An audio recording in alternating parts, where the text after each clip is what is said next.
হঠাৎ দরজার কাছে এসে পাগলের মতো ডেকেছিল ভালোবেসে, ওরে ওঠ, সর্বনাশ হয়ে গেছে তোর। তবুও আমার ভাঙেনি ঘুমের ঘোর। আজ মনে পড়ে ঠিক, তাই তো আমি সে ডাকের উত্তর দিই নাই তো। সর্বনাশের রেফের দীপ্ত ধ্বনি শুনিয়া পরাণ উঠেছিল উন্মনি। ওরে ওঠ, সর্বনাশ হয়ে গেছে তোর। তবুও আমার ভাঙেনি ঘুমের ঘোর।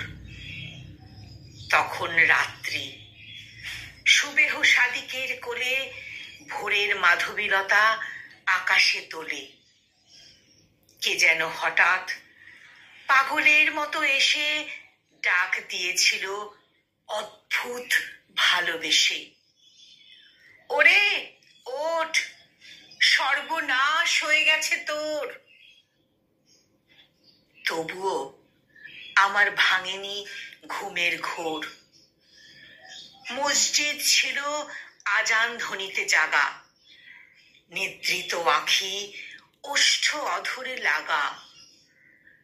অর্ধেক ঘুমে অর্ধেক জাগরণে কার আহ্বান বসেছিল যেন মনে, ওরে ওঠ, সর্বনাশ হয়ে গেছে তোর।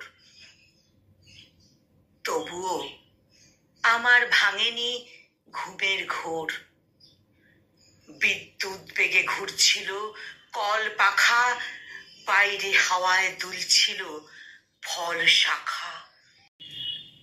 কলমে কবি নির্মলেন্দু গুণ, আর কণ্ঠ প্রয়াসে আমি নিবেদিতা।